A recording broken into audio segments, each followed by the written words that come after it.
All right. Hello, everyone. Welcome to another Nonprofit Enthusiast Live. We are so excited for today's topic. We have Miss Cendie Stanford here with us from ACEs Matter. Hey, Cendie, good morning. We are so excited for today for you all to learn more about ACEs Matter and the importance of knowing your ACEs in connection with your organization as you're serving the community. As a reminder, this month theme is community building. So we're going to continue that conversation on community building. But first, before we get started, take a moment, invite your friends to the Facebook group. If they're not in here already, tag them in this chat so they can join in on this conversation. And if you're catching us on replay, give us a hashtag replay in the chat box. And while we wait for others to join, just go ahead and give us a how you doing, good morning. Let us know that you are here. In the meanwhile, I'd like to take a moment to thank our sponsor, because as you know, these lives are not possible without our sponsors believing in the nonprofit and community and allowing us to provide this information at no cost to you all. So special thank you to Prosper and Partners, which is a global personal and organizational consulting firm that seeks to develop innovative solutions to complex problems. So thank you so much, Prosper and Partners, for sponsoring this month's live. All right. Let's see who we have here. Good morning, everyone. All right. So let's go ahead and get started. Good morning, Danita. Good to see you. And I saw your message. Can't wait to see you in Atlanta. Hi, Danita. I remember Danita. She was on one of the other lives that we did way back when, I think. Yes. Hey, Danita. Yep. We're going to have to come from all the way from Florida, meet you in Atlanta, but that's all right. We got to look, we're going to get us a bus. So we going on tour. We're going to take nonprofit enthusiasts. We're going to be on tour. We ain't coming Let's back. do it. I'm with it. Let's do it. So excited. All right. So yeah, Cendie, let's get started. Let's talk a little bit about yourself, and then we could talk a little bit about ACEs Matter and why you got into the arena of nonprofit. Thank you, Miss Lashina. So, okay, you said talk about yourself. I have been one of those people where I never felt comfortable talking about myself. Like, ew, it was just like, really? It was like, ew. I think that was kind of the feeling that I got. And I'll say now I'm at this place where I don't mind talking about myself. I think in the beginning, there was the word. I did not like talking about myself because I was so ashamed of the things that I had grown up around. And I was so ashamed at the things that I had done as a result of the things that I grew up around. And so I would find myself, like a turtle, would duck my head in my shell if somebody asked me to tell them a little bit about myself, because I'm like, they gonna judge me. They gonna judge me. And it wasn't until I learned about ACEs, which stands for Adverse Childhood Experiences, where all of a sudden I felt so light, like a rainbow. I'll talk about myself and all of my traumas and all of the hot mess things that I done done as a result of my childhood trauma.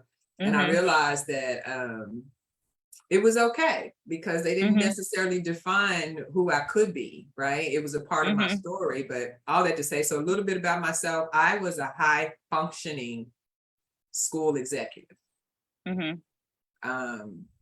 I left home and became a classroom teacher. Special ed was my life. Loved autistic kids. Oh my God, they had my heart. And I loved the work that I did with the kids. What I didn't like, Lashina, was the adults. Like, I had the hardest time with the adults in my career as an educator.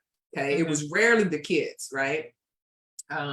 Later on, I became a school principal.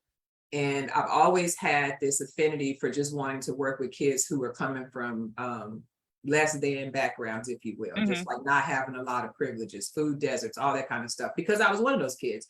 So I became a principal, and little did I know that working with children who are coming from adverse homes or adverse communities where stuff just always popping off, those kids needed a lot more than I was capable of giving them at the time. Okay. So I'm a mother of one, and I had a daughter in year 2000. I was 23 years old, brought a kid into this world, and I could have used the information that I have now when I gave birth to a child, and I did. So I'm gonna sum this up by saying, I feel like the version of Cendie that you're getting today has been reborn. And I know that that might sound kind of corny to some people, but it's really true. When you work through all your childhood mess and all the things and the train of thoughts that are in your head about what you should be doing, it's really hard to live a purposeful life. So 2 years ago, my life flashed before my eyes when I learned that a lot of the things that happened in my childhood were influencing how I was navigating life as a functioning adult outside of poverty. Wow. And now obviously I have this nonprofit that I started a couple years ago because I'm like, everybody deserves to learn about this. Every single person in the world needs the information that we have. And I'm on a mission to try to make sure we get it in the hands of as many people as we can, because you will literally see your life flash before your eyes, and all of a sudden you feel lighter. You feel like you have control of being in heaven or hell, and that's what it feels like when you learn about adverse childhood experiences. Wow.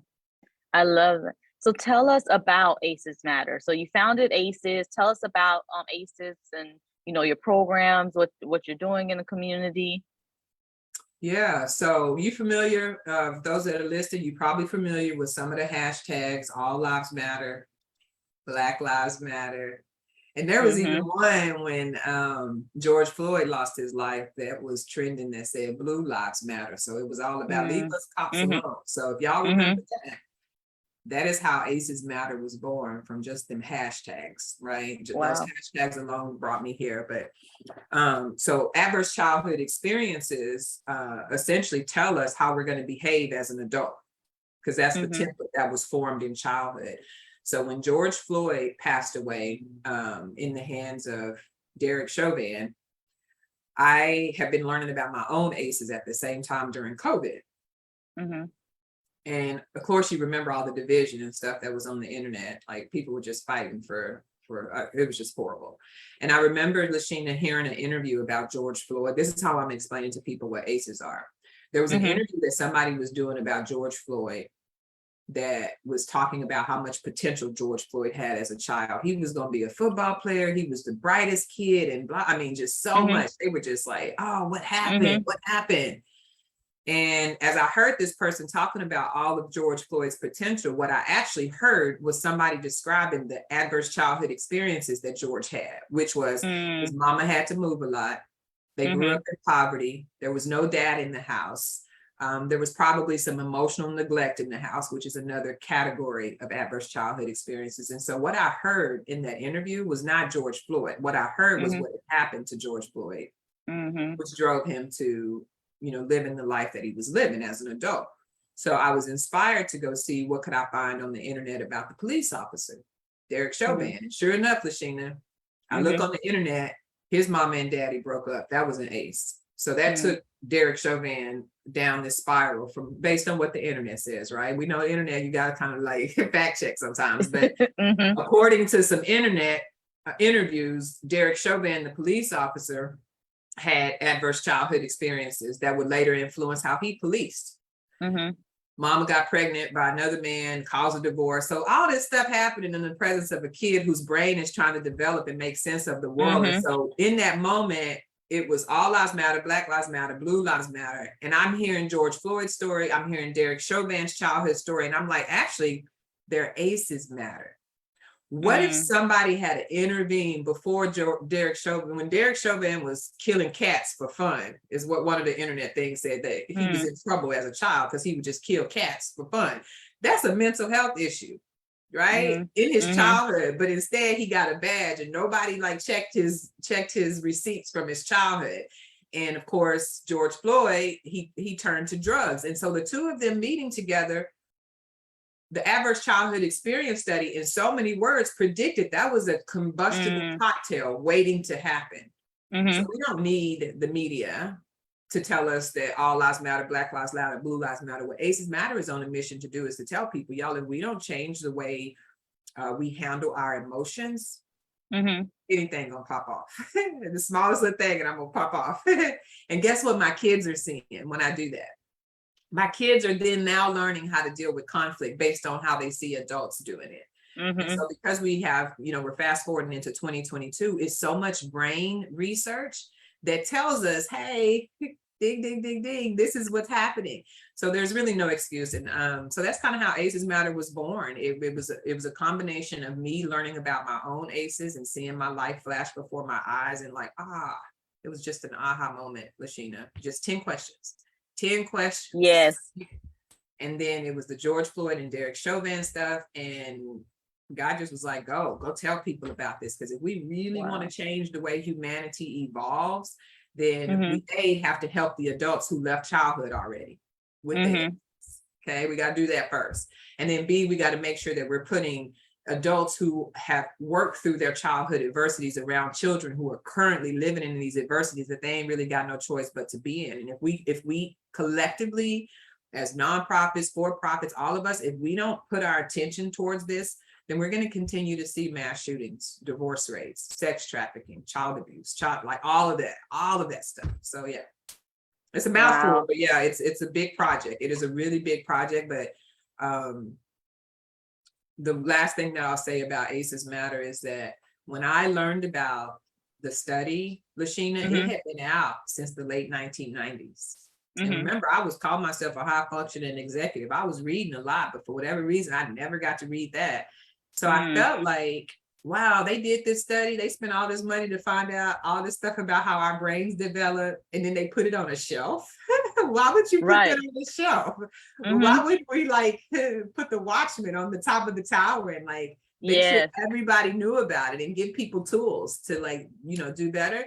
And that didn't happen. And so we're taking that study off of the shelf and we're going to dust it off. And we're going to try to get into as many communities as we can, especially those that look like us, and teach parents that when kids cry, instead of saying, stop crying before I give you a reason to cry, we're going to tell parents how to respond to that.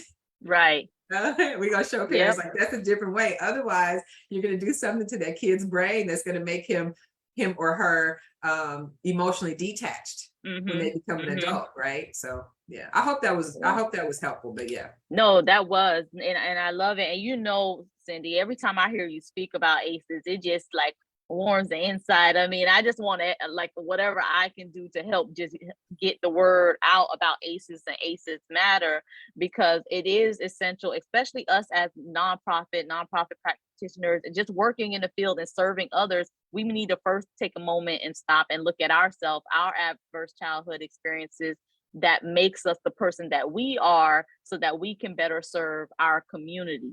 So if we can just talk a little bit about why nonprofit leaders, nonprofit professionals in general, why we need to look at our own ACEs. I think that's perfect. That's a perfect segue, and a personal experience is coming to mind to me. If I had known about my own ACEs and how they would influence my leadership, I would have had a lot less turnover in my school. Wow. Okay. People leave bosses that don't have it emotionally together. And if they don't leave, they stay and they wreak havoc on everybody else that's in that environment. And so that's what they end up coining as a toxic workplace. A toxic workplace is essentially people who have not learned how to notice that they pissed off. And so I'm gonna take it out on all my employees, right? The reason why nonprofits and any organization for that matter should invest in this is because, from my personal experience, again, I was a high functioning school principal, executive, whatever you want to call it. And I had to keep my game face on when I was around in public, right? I don't care if I was stressed. I don't care if my daughter just got in trouble in school. I couldn't bring that. I had to, what I used to tell my teachers, which was wrong, do not try this at home. I would tell my teachers, check your emotions at the door. That is the wrongest thing you could ever say, because that was the way I grew up. We didn't have no emotions. Why are you crying? And so who knew that because I grew up around very strong women who didn't need a man for anything, that would influence how I saw people as like people's struggles as weaknesses. So every nonprofit leader and people who work with people in the community should know about this, mainly like their own, because it's going to influence how you treat people. Right. And if you treat people ugly that are relying on you and they can't quit this job because they need it, because they got 3 kids at home that they got to take care of, guess who they're going to take it out on when they leave work? Because they can't act up at work because I need this job. Who do you think they're going to take it out on? I took it out on my husband and now my ex-husband. I took it out on my ex-husband and my daughter unknowingly, right? And so what we do at ACEs Matters, we teach people how stress works in the body and where it lives in the body. Because if you are unaware when you're stressed, then you're going to like what would happen if you took a grape and you squeezed it. What's going to happen if you squeeze the grape? It's going to pop. Right. And if that grape is squeezed when you get home, when it's time to take care of kids and husband or wife or whatever, right? You're bleeding on people who didn't hurt you. So that's one reason why nonprofits should learn about this, because if parents or caregivers are going home after a stressful day of work, helping everybody else, and they ain't got nothing left to give to the people at home that's waiting for them, then essentially you're creating ACEs at home. Because you can't be emotionally available for your child, or you can't be physically available for your child because you're so tired you got to just go to the room and shut down. And if you're doing that every single day, then now you're raising a kid that doesn't have anybody to go to process their emotions. So when organizations understand it, you can better notice them when you're out trying to help people that are coming to you to receive your services. And I think that is the benefit of everybody taking some time to understand exactly what are adverse childhood experiences and what do they look like in action. Wow. So for an organization that wants to start looking into ACEs or like whether it's providing trainings or what does that look like for let's say I'm an organization, I'm tuning in, I'm hearing about ACEs. Now what? Because I want to know more, and then I want to be able to share it. Like, now what? I would say for our Central Florida people, one of the things that we're doing at ACEs Matter is we are training up other adults to learn how to talk about ACEs like a conversation. So I have this program that I've started, and currently I have 17 adults who all have childhood adversities. And we are in an academy or a residency. They're basically going back to school. And in this school, they're learning about ACEs and emotional intelligence. What ends up happening is that those people become the ambassadors of the conversation. And then you sign up, you get your business to sign up and allow one of them to come in and host a training or a conversation with your staff. That's the first thing. And I can tell you what every staff member is going to walk out of there with is knowing their own childhood adversity score. We start there. Right? That's the first place. I found out my own childhood adversity score at a copy machine. So we don't recommend falling on it by accident, right? But we come to organizations and we do anywhere from 60-minute to 3-hour long. We don't even call them trainings. We actually call them awareness parties. We call them awareness parties. And an awareness party is designed to help people understand at a very high level the impact of ignoring ACEs. And at a very high level, what we can do right now, in the word they use in the science field, is mitigate, because ACEs are happening as we speak. Right now, there's a hungry child, or right now, unfortunately, there's a child being sexually abused, which is an ACE, right?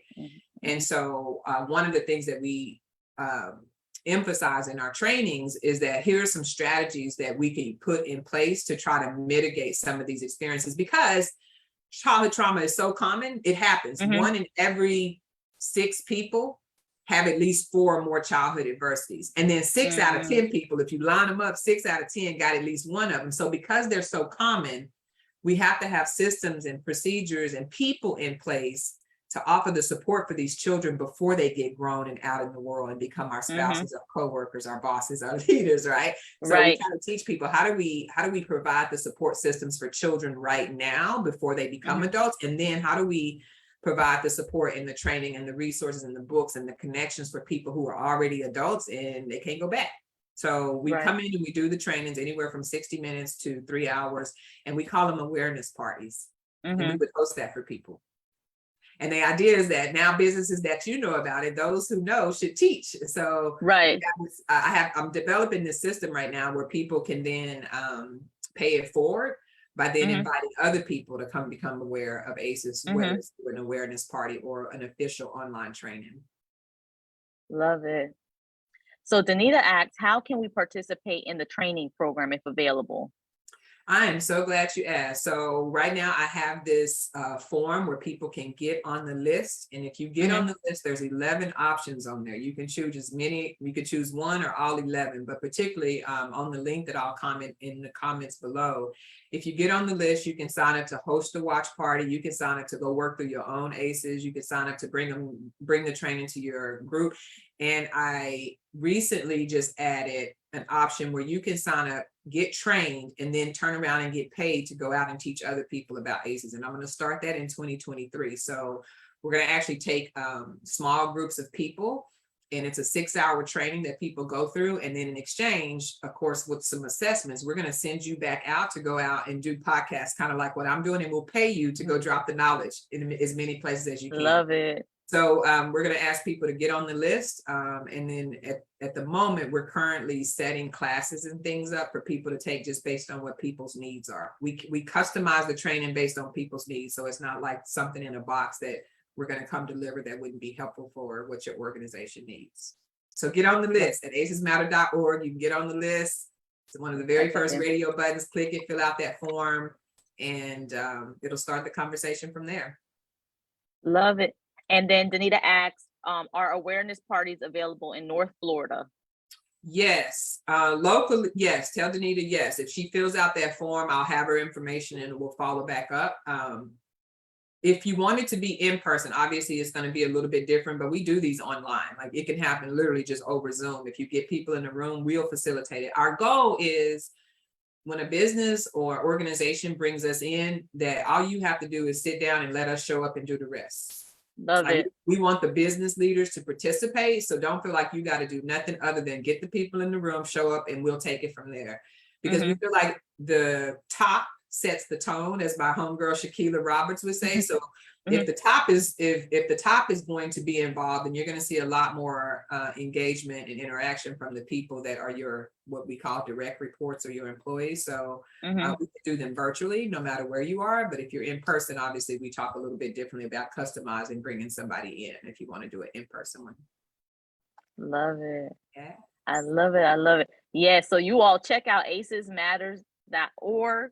I mean, you need this training in your organization, and especially if you want your team, if you want to be able to serve your team and others and those that you serve better, we have to be aware of our adverse childhood experiences and the impact of the type of adult that we are today and why we do certain things so that we can serve better. So definitely check out acesmatter.org and sign up. You see there's virtual sessions available.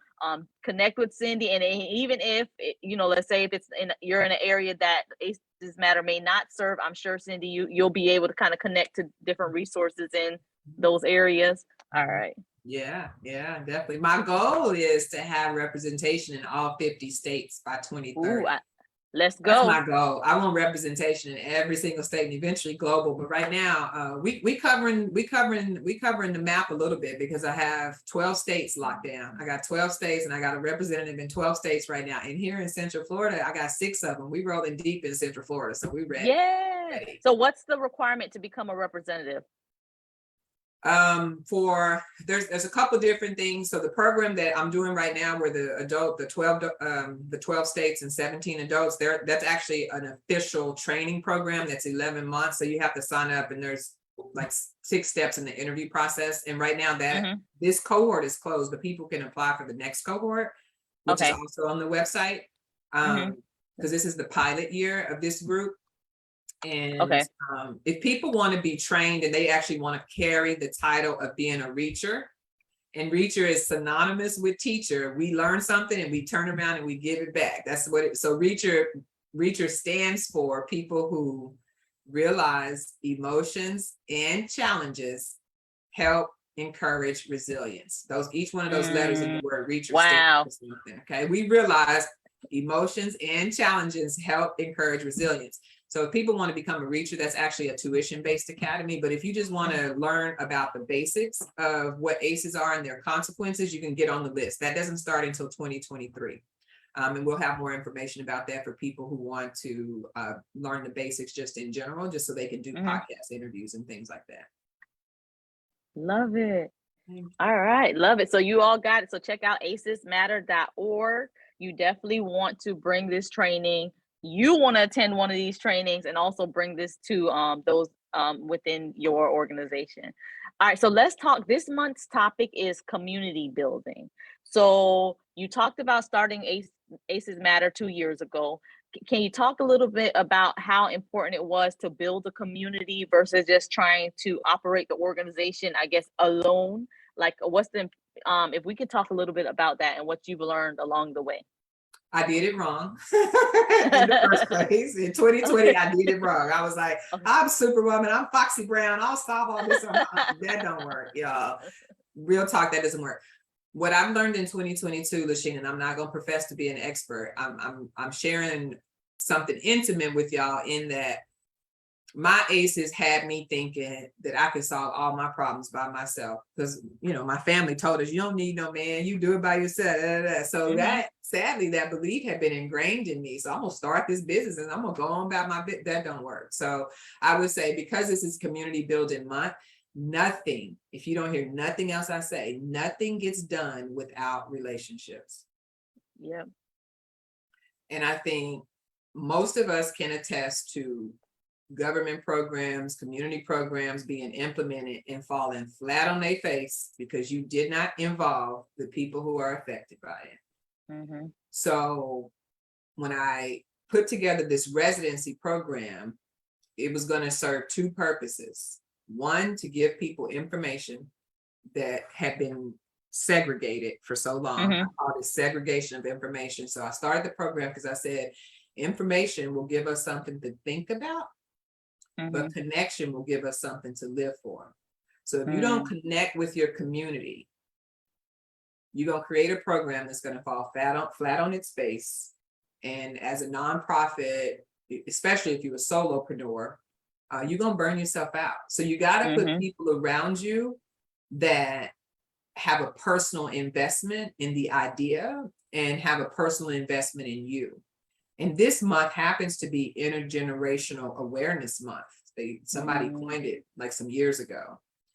And because we focus on intergenerational adversities being passed down, like stuff that our grandmama and them was saying, that our mama and them saying, that we said, and it's just being passed down. So we're focusing on how deep do our intergenerational aces go? I think that kind of ties with the whole community thing. The community has to be involved. And because my topic is so sensitive, there's no way to get this done without communities understanding what you're going to do with the information. Because we don't talk about what happens in this house. That's kind of a thing. That's kind of a thing we grew up hearing. And the last thing I'll say, Lashina, in terms of the importance of community, in my opinion, is that my grandmother on my mom's side was born in 1929. Okay. My mom came in 1954. I came in 1977. And then I brought a daughter into the world in 2000. 4 generations deep, and we were all told, and I even passed it down, that we don't talk about what happens in this house. So if I can go back as far as 1929, before I was even thought of, and we've been passing that same generational belief down, and we can look at the results. We don't even have to be at the bird's eye view. I see it right here. That ain't working. So this is why we have to get communities talking about their belief systems and really trying to understand what a community needs, because most of what has been happening historically is we've been band-aiding the wounds, and the band-aid eventually comes off. And so getting at the roots of what communities really need, I think, is the solution to where we're trying to go. Love it. Love it. Love it. All right. So we have Danita said, #relationships matter. That's right. Yes. Building partnerships, relationships, connections. We can't do it alone.